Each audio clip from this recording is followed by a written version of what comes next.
lucky you are to live with a fashion expert.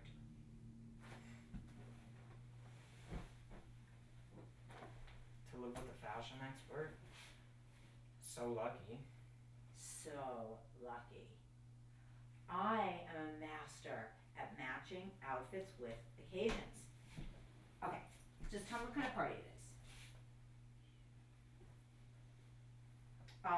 And I will tell you exactly what to change into.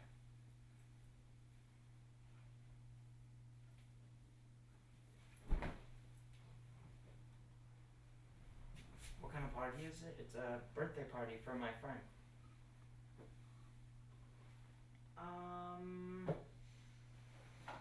Okay, well no, hold on, almost, we're not quite at that line. Oh, Just tell me what kind of party it is and I will tell you exactly what to change into. It was also his best line so far. It was I know. really good. Well, okay, let's stop It here. was really good. Let's stop here actually. I'm liked really trying to it. look at that thread.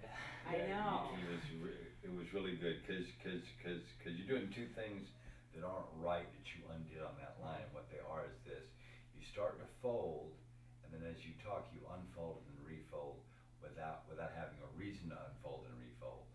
So it's just, and you finally stopped doing that where you folded and held it through your line and then continued folding. So you finally got into the act of folding really, and it was really Yeah. cool. And also, Yeah. you know what? It's a whole other feeling too as an Yes. actor when you remember to hold the shirt. It's like it's a whole other feeling. Right. Yeah, Well, that yeah. it separates you from the moment. Yes, Yeah, and you it bet. solves the physical, and also you start to show some edge. So there started to be a whole other dimension to him and his relationship with her, and that gave you more building blocks. It just kind of came naturally, whether it was out of the frustration of folding and refolding. It doesn't matter. It comes from the subconscious mind, just like we do.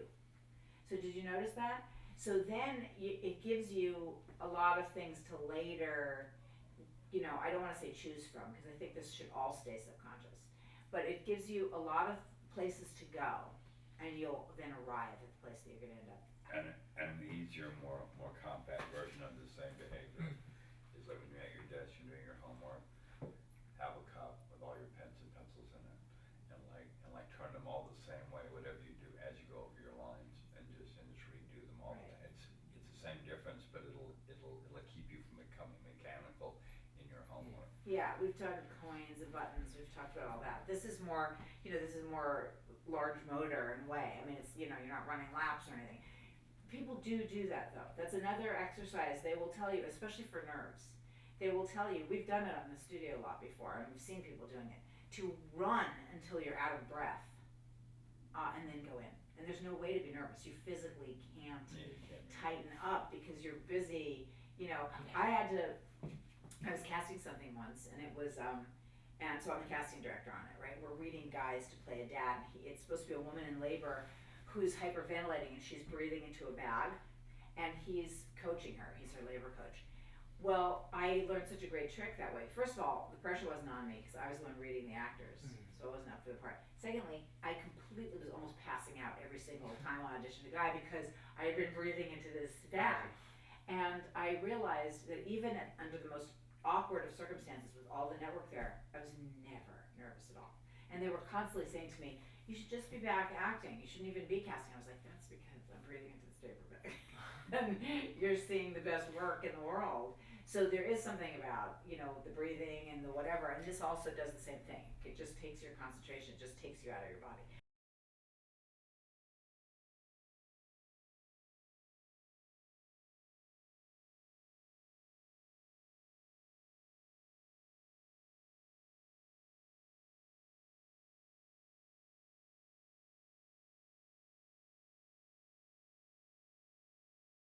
Okay, I have another thing that I want to do with you, plus the things Okay, we brought, sure. but first I want to work, Eric, because I think it's a good thing to demonstrate with you, Okay. and we can work on the Doritos thing. This is what he's doing in a couple of days. He's doing a role in Paris's movie, Chrysalis. He's playing himself in a quick couple of page scene in another movie. And he's auditioning for a Doritos Super Bowl Which I've commercial. seen it. Okay, so and he's supposed to be playing kind of Charlie Rose. Am I the host? Yeah, you're Charlie Rose, I'm basically. Charlie Rose. So I'm gonna grab another copy of that for us guys to look at, and we can give Eric some notes this time.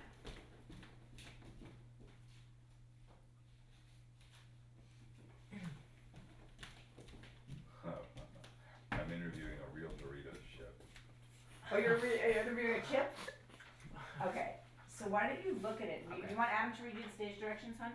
He can read the stage directions. Sure. And you read. Okay, so set the scene for us, Adam, by carefully, clearly reading the stage directions so we can see what Charlie Rose Do hears. you want me to as we read do. music and the Just stuff anything about- that you think really helps us Okay. visualize. So just, whatever. There's no right or wrong.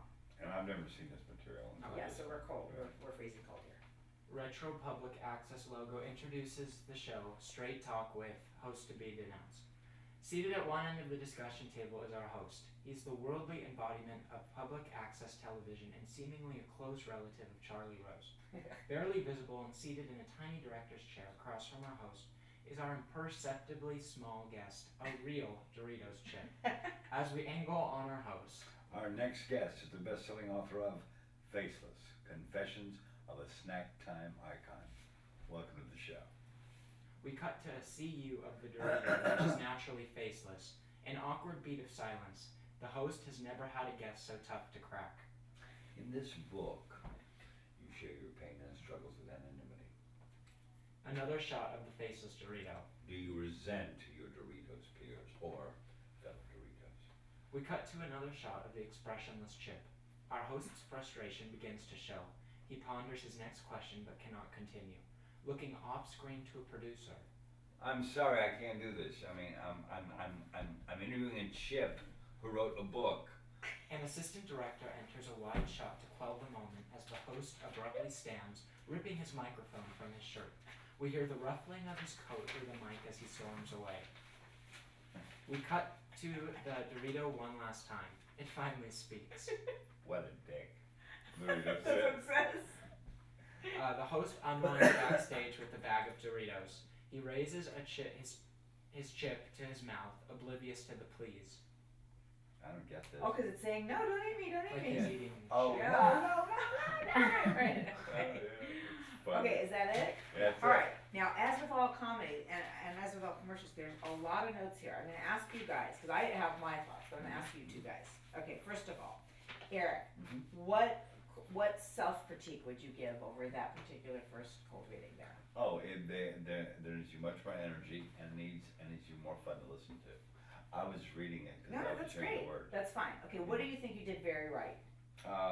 Put your paper down a I little. played it straight Right, and why is that important?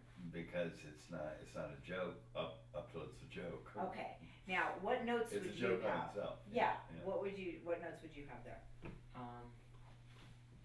Let's see. Because this is going to be a commercial you're definitely going to see on the air. Let's see let's pretend you're casting it. What would you want to see more or less of from this guy? Well, like more energy would be helpful because like a talk show host, Right. and I maybe just like flow, but that could have been due to the fact that I was like reading in between. Right. But flow, like how it, like a talk Right. show, it continue. It's just like a flow. There's Yeah. no Good point. You have to choppiness. be the alpha. That's right. Okay, now here are my notes. Ready? First of all, it's something I've told you before and that we always remember. When you want to speed up, especially when you're playing a newscaster or whatever, is the time to slow down. You can never be too slow. If you think you're really slow, you're just going to be deeper and more interesting. So always go slow. It helps with articulation and everything else. And also, if you're supposed to be the interviewer, you own that space. You're the interviewer, so you're comfortable. And the slower you go, the more time you take, the more you signal comfort.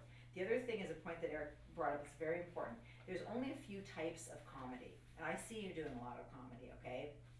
And him too, because at this stage in a career, often a dramatic actor like Alec Baldwin, whatever, they segue into comedy. Juxtapositional comedy is Leslie one of Nielsen's the best example there is. yeah. Okay, juxtapositional comedy is one of the most important.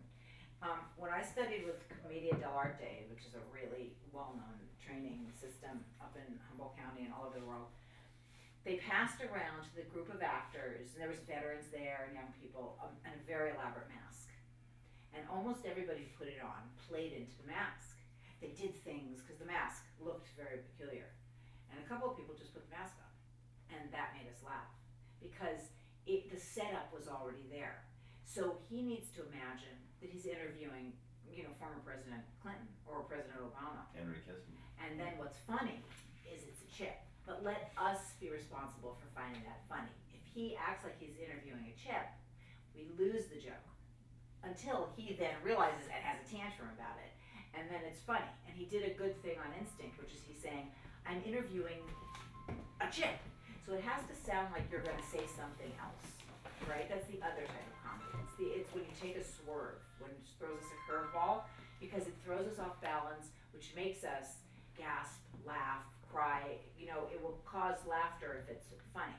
So if we think he's about to say, I'm interviewing the most important subject I've ever interviewed, and instead what comes out of his mouth is, I'm interviewing a chip, then it becomes a joke, right? So that's the other important thing. And again, now he has certain things to do for his preparation. He needs to go on YouTube and watch Charlie Rose a lot, watch the clothes and everything else, because he's going to have to really suggest Charlie Rose to them tomorrow, Monday, when he goes in on this. And we have to decide about props. And you and I have talked about props a little. How much to prop it up? Does he bring a bag of baked Doritos because he won't eat the fried kind? And my answer to this in this particular case would be yes. Just because he should, and as a matter of fact, we'll get some after you leave today. So he is he's turned this into the entire commercial, the whole production. It's comfortable and he's completely done it. So when he goes in that room and there's nothing there for support, he's embodying that. See what I'm saying? Yeah. So in this case, the stage directions, you setting the scene and making it so Eric can picture it all in his mind. It's very, very important. It's huge. And the other thing that's interesting is this is a guy who's been nominated for an Oscar and 5 Golden Globes or whatever. And yet, three, okay, and this is a commercial, and so you'd think, piece of cake, whatever. That's never the case. A young actor like you should never think that this ever gets any easy. It's not automatic ever. Yeah, don't ever relax. It's work. It's work. So, let's try set the it again? stage again. Yeah. Okay.